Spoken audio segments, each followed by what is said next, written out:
Hello, welcome to Interdependent Study, our podcast where we engage in the learning and unlearning work for social justice and collective liberation. I'm Aaron. And I'm Damien. Thank you so much for joining us today. Each week, we'll bring something new to the table and discuss our thoughts and feelings about it through the lenses of who we are and where we can go for a more just society. We want Interdependent Study to be a space where we're always learning with one another. And Damien, you're up this week. Yes, sir. What are you bringing to the table today? So I'm so excited to be bringing our June book to the table for us to talk about today. Our book for this month is called To Abolish Prisons, Lessons from the Movement Against Imprisonment. And it was written by Rachel Herzing and Justin Piché with a foreword written by Miriam Kaba. So this book, I felt, was an incredible exploration and analysis of the prison abolition movement all across North America. So that's here in the United States and up north in Canada. They interview quite a few prison abolitionists from several organizations who share insights and lessons about their work and their fight for prison abolition, from what the day-to-day work looks like to put abolitionist politics and ideas into practice, to some setbacks and victories that they've achieved along the way, to what it's going to take to, as the authors put it, deconstruct our carceral society and build a more just society that doesn't include prisons. Or I think really any elements of our current criminal punishment system for that matter. So some of the incredible organizations featured in this book include the Toronto Prisoners' Rights Project, the Criminalization and Punishment Education Project, the Prisoner Correspondence Project, Rittenhouse, and Bar None, which are all in Canada. And then here in the States, Critical Resistance, Black and Pink, the Chicago Community Bond Fund, Justice Now, and Survived and Punished. So, and more. There were more organizations. That's just kind of a few of them. But lots of incredible prison abolitionists and organizations that we got to learn from in this book. And I felt like I learned so much from this amazing book. To me, it felt really accessible in a way, and it was a great scope and look at the prison abolitionist movement, if you will. So, yeah, I'm excited to talk about this one today. Where do you want to start?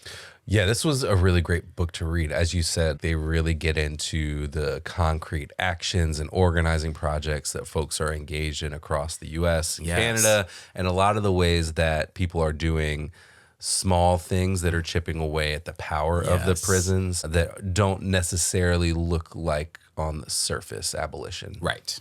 Always. And I loved how the authors described the book as a, quote, love letter to the people and organizations that put themselves to work over the long term in organizing campaigns and political projects that put abolitionist politics into practice. Yes, that's beautiful. Yeah, it's a perfect way to talk about the book because the book is rooted in both the broad vision of the politics of abolition and the work that people are doing on the ground to advance that theory and the progress toward a world without confinement, which, as they mention later in chapter 2, which is called Objectives, they talk about abolition as visionary politics. Right. And they write, quote, part of what is so appealing about prison industrial complex abolition is the breadth of its political vision. Fundamentally, the goal is to eliminate confinement in prisons, jails, detention centers, and similar locked settings as punishment, containment, and control.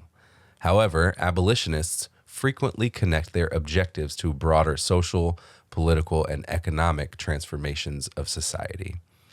For instance, the prominent abolitionist Angela Davis asserts that the fight to end prison requires that we take on the ravages of global capitalism, which in turn necessitates the shifting of priorities from the prison industrial complex to education, housing, healthcare, and other basic necessities that are integral to the well-being of all people and communities.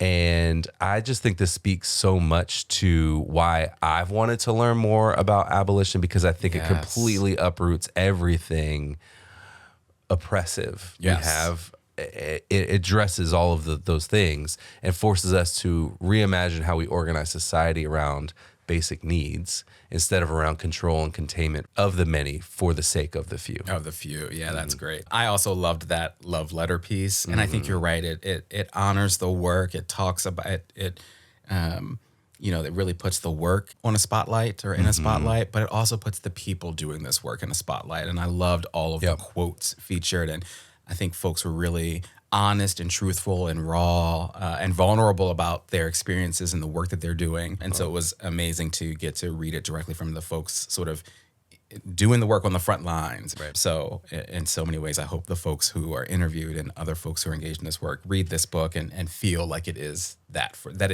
them, because it was for me. It felt like that for me. And I love what you talk about there at the end about this system being so evil and pernicious. One of the things that this book does is highlight all of the reasons why the work of prison abolition is so important and necessary. And it's because prison is such a vile and dangerous and harmful institution, not just to the folks who are inside, but also to their families and their communities. And I think to our society as a whole. Yeah. Prison reinforces everything that is wrong in our society, in my opinion. And so at one point in the book, and I didn't do such a great job in writing down the chapters, but at one point in the book, they share some poignant analysis about all of this that stood out to me, so I wanted to share it. So they say, quote, "While some make the case for prison abolition by underscoring prison's failures, others make the argument by pointing out that imprisonment does exactly what it is supposed to. It sustains inequitable class relations by neutralizing the poor, along with revolutionaries, organizers, and others deemed by state institutions and actors as a threat to the accumulation of wealth under capitalism. Prisons also sustain racism and white supremacy. They are a colonial institution that sustains white settler states such as Canada and the United States, whose founding depended on genocidal institutions, policies, and practices, including prisons, to destroy indigenous cultures and languages and pacify resistance. In addition, prisons discipline gender and sexuality, containing those who transgress expected gender and sexual norms, while promoting hegemonic visions of masculinity, femininity, and heteronormativity. Furthermore, incarceration reinforces discrimination on the basis of disability. In sum, prisons reproduce power structures that benefit the powerful few to the detriment of the marginalized many." And so there's a connection there to what you just talked about too. And to me, that quote, it's stated so plainly, right? Like why prison is such a vile institution and thing that and why this work and this fight is so important. I just love that quote. Yeah, it's a great one. And I think it does the work of connecting the dots in what I was talking about a second ago. And that's just getting to understand all the ways that prison reifies all of the ways that we think about society and race and class and gender. Like it's all in there. It is. In the ways that we implement prisons here.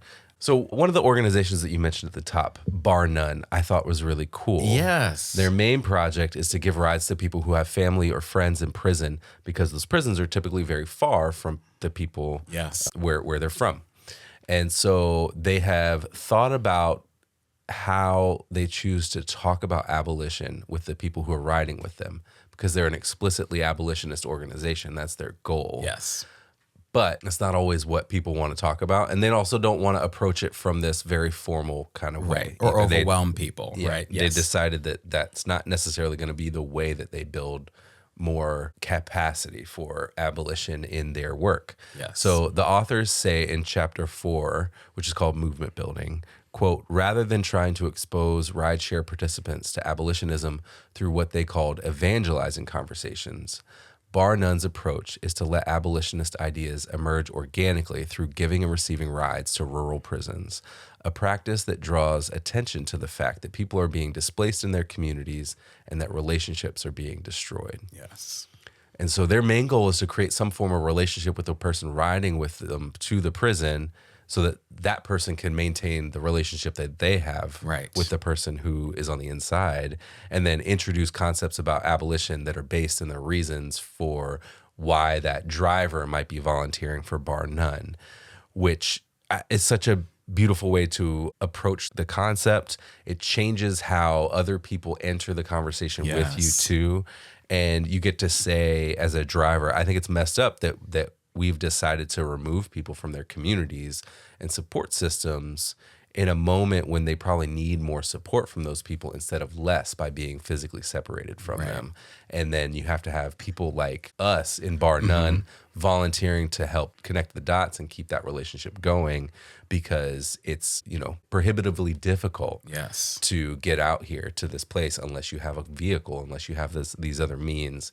And like, look at all the ways that this is why I'm here, is because I think that the way that this impacts people is terrible, and therefore I think this shouldn't exist in the way that it does. Absolutely. And that's just, like, such a different way to enter the conversation than being, hey, sign up for our rideshare and we're going to talk to you about abolition on the way. Yeah, like, give you a lecture on the way. Yeah. And that way it doesn't become a lecture, right? It's a conversation people are having together. Absolutely. Yeah. Bar None was, there's so much to learn from all of the incredible organizations here, but Bar None was one that I felt like I learned a whole lot about. I didn't know about Bar None before reading this book, and their work, as you say, helps to the conversations and the learning be more organic. And it also eliminates this barrier for folks because, as you say, oftentimes folks are imprisoned far away from where they live, and that can be a barrier for folks. Like, I can't make my way out there, or I don't want to necessarily make my way out there alone. Yeah. And so this is an opportunity for folks to keep that connection with their loved one and also get engaged in this great work. So yeah, thank you for featuring Bar None. It was hard to figure out, like, what do I talk about? Because there's so many great organizations featured in this book. One of the chapters that I enjoyed learning from the most, I think, was the chapter on the different pathways that prison abolitionist organizations have taken to engage in this work. And I felt like this chapter was this was the first chapter where I thought we could have done this over 2 episodes, perhaps, right? Yeah. Because there's so much in here to talk about, and I feel like I'm not going to do this part justice. So there are 5 pathways that they describe in this book, and they describe them in depth. But they were: 1, grassroots campaigns to fight prison and jail expansion; 2, prisoner solidarity campaigns and projects; 3, art and cultural work; 4, legal advocacy; and 5, policy advocacy. And so with each of those, they describe what they are, but then they also then share stories and anecdotes from the work that organizations are doing for these pathways. So that's why I was like, this could be 2 episodes. But just to amplify some of the incredible work that's being done and briefly describe what each of these are. So first, anti-prison expansion campaigns are driven by this idea that if we can't stop the state from imprisoning people in the short term, obviously that's the long-term goal, but in the short term, then we should at least fight plans to build new prisons and push for the closure of existing prisons where that's possible. Right. The second one, prisoner solidarity campaigns, are efforts that engage imprisoned people and organizers to fight for abolition from the inside out, and also provides support and resources to imprisoned people. The third one was art and cultural work, and that obviously helps to expand and really amplify the work of prison abolition by telling the story of prison abolition and the folks in this work in various creative ways. The fourth was legal advocacy, and that's a tool used to fight the injustices that prisoners face while they're in prison, which is really important work. And finally, policy advocacy is a strategy to transform the policies that structure imprisonment, if you will, and that lead people to prison. Right. And so this idea of trying to break that cycle. And so the great thing about this chapter that I already said is that, like, it highlighted real life examples of the organizing work that's happening in sort of each of these arenas, each of these pathways. And what's really great is they do such a great job in then connecting how all of this work contributes to that long-term vision and that long-term goal of abolishing prisons. As you said, right, the sort of, what did you say, scraping away, inching away, right? Some of this stuff is so small, but it's all contributing to this long-term vision of abolishing prisons and dismantling them from both inside and outside of prison, which is, I think, incredible and so important. One of the other things that they talk about is this idea of how important it is to engage, that this work has to engage people in prison. It has to include their voice, their experience, their wants, their needs. And so there's just lots to learn from this chapter in particular. And I love the intellectual praxis and analysis here of what prison abolition is. Yeah. All those campaigns and those different pathways I thought were really great ways to make the idea of prison abolition organizing more concrete, because it's like, these are the different things that people are doing in different ways that they've been successful, or maybe they haven't been successful in the way that they plan to be, but they found success in the work through this Yes. and being organized for future campaigns and whatnot. So yeah, I thought that chapter was great. One of the other ones I really appreciated was chapter 6, which was the contradictions, tensions, and challenges chapter. Yes. And because I always like a little bit of nuance and complicating the story a little bit and understanding these kind of things that pop up as we're organizing toward a world without confinement. And so in this chapter, the authors are writing about a book from 1967 called Instead of Prisons. So this idea is also, Not new. it's not new. Yeah. And so the authors of Instead of Prisons write, quote, "The pressure is excessive for abolitionists to immediately produce a finished blueprint, to solve every problem, to deal with every criminal before we can begin to deal with and change the systems. The first step toward abolition occurs when we break with the established prison system and at the same time face unbuilt ground. Only by rejecting what is old and finished do we give the new and unfinished a chance to appear." And I think this is something that I've spent a lot of time unpacking for myself personally when I think about prison abolition and police abolition.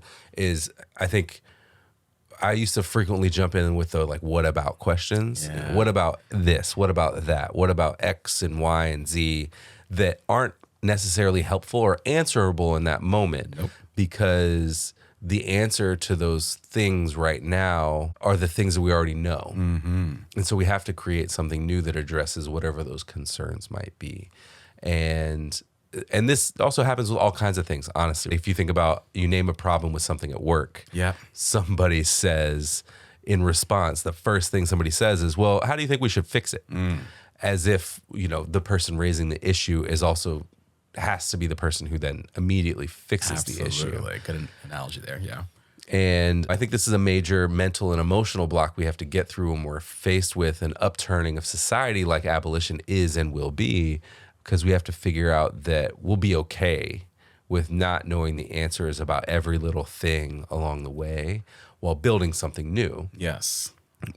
Building anything new, you have to figure out stuff as you go. Absolutely. And as much as you might have a plan, there's always things that change and shift as you're and going go through wrong. that plan. Absolutely. Yeah. So especially when we're confronted with the violence and harm of a system like prisons and the criminal punishment system and all of the harm and violence it does to people, we have to be able to be okay with figuring out that we're going to figure it out as we go. Absolutely. Well, I appreciate you sharing that. This idea has when I was initially introduced to it, this idea of prison abolition and abolition in general, I had the same sort of questions because the planner in me is like, how do we get there, right? And we had to figure this out, and you can't do that. It's more of a process. It's more of work engaging with other people to figure out and to dream. We've talked about this idea of dreaming as well, and that's why the idea of one of those pathways being, art and cultural work is so important. Right. It's about being creative and Provides figuring out vision. and provide a vision for this work. So that's really great. And I think what's so great about what you just said is that I think it transitioned us nicely into application. It feels application-y, if you will. So let's do it. Let's talk about application. How does this conversation and this amazing book and all that we've learned from it apply to our everyday lives and work? I think there was some incredible brilliance presented in this book, especially as we got to explore and learn from some of the on-the-ground work that's been going on to fight for prison abolition. And so there's a ton of application in the lessons learned and shared from those organizations. But one of the other major pieces of application from this book that I wanted to bring up was presented in the conclusion chapter. So I did remember which chapter this one came from.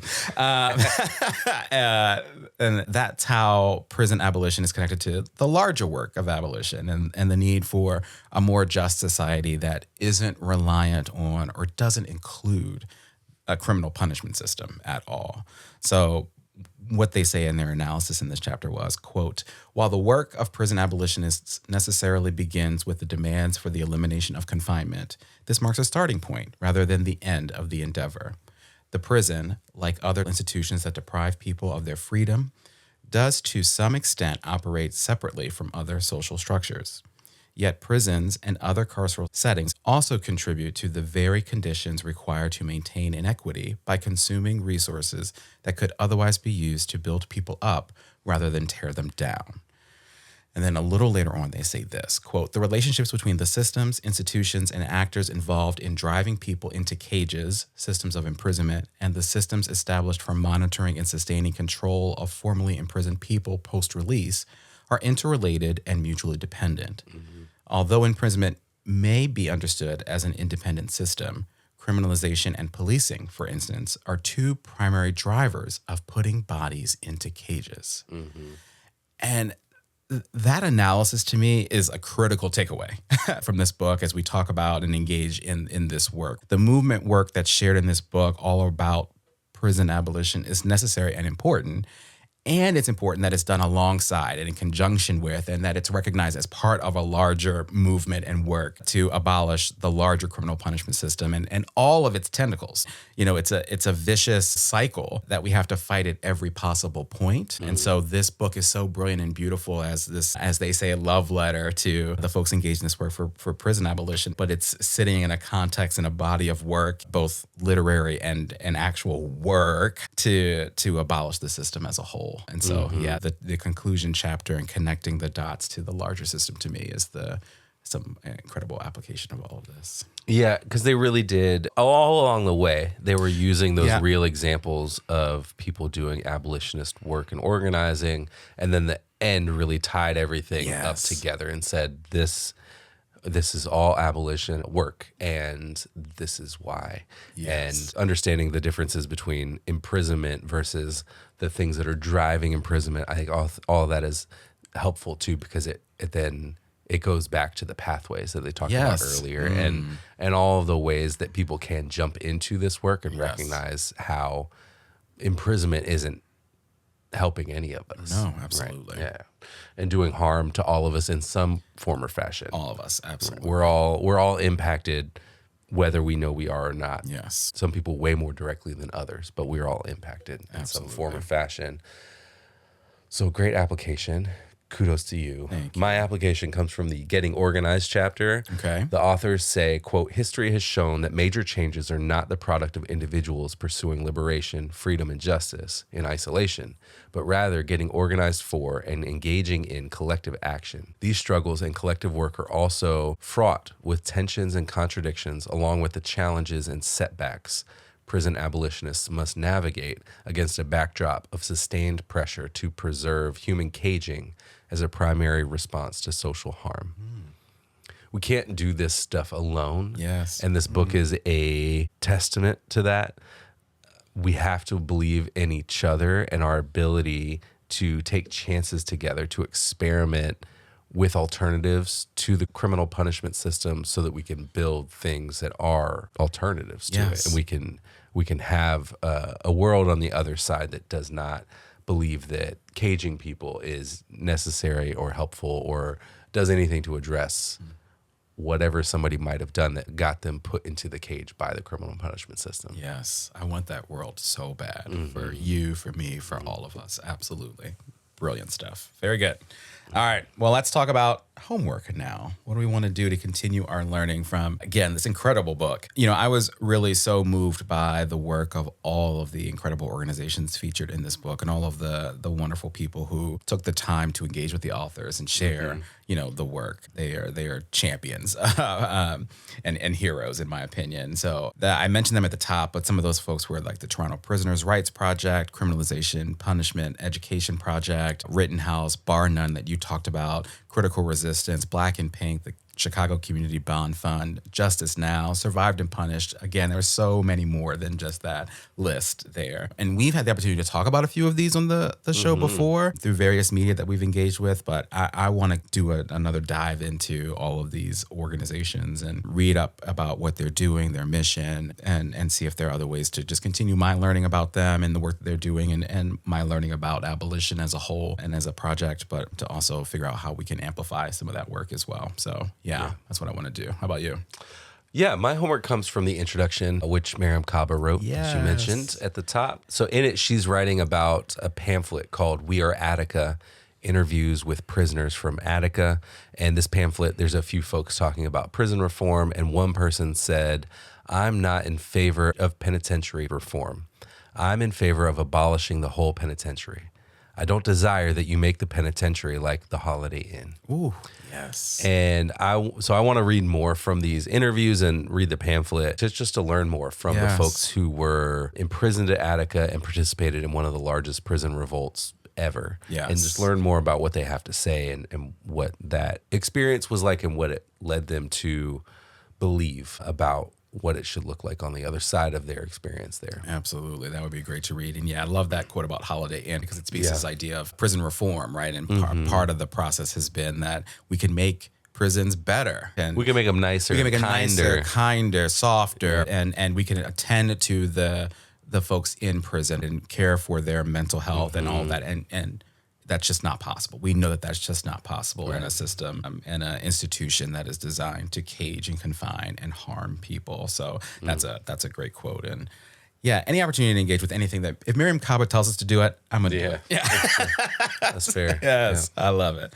Well, I think that brings us to the end of this great book, folks. If you haven't, I would definitely encourage you to read it. Aaron, my friend, you're up next time. What are you bringing to the table in our next episode? Yeah, I'm bringing an article from Nick Estes and Nick Serpy, which is really a discussion between these two folks. It's called Indigenous Resistance is Post-Apocalyptic. I mentioned this a few weeks back as we were wrapping up our discussion about the book Solidarity. Yes. And I decided it's time to bring it. Let's do it. So we're going to do that next week. So this article is a discussion about, quote, the deep historical roots of the convergence at Standing Rock, why indigenous peoples have taken a leading role in the climate justice movement, and why decolonization must be a part of any left-wing agenda. So it's all great stuff to continue our learning and unlearning around right there in the article, and looking forward to talking about it more next week. Yeah, absolutely. Well, I love the connection to Solidarity, to the documentary that we watched, Lakota Nation versus the United States. I mean, there's so much more that we can continue to learn here. So, and I had not heard of this, so I'm excited to check it out with you. Yeah, very good. All right, folks, with that, we want to thank you for joining us today. You know what we want you to do, but in case you forgot, please follow, leave a rating and review, share our podcast with the people in your life, follow us on social media, including Instagram and TikTok, check us out on YouTube, and sign up and join us on Patreon to get notified about any new things we've got going on behind the scenes. Yes, thank you so much for listening. And remember, it's not about us, but it is about all of us. And we'll talk to you next week.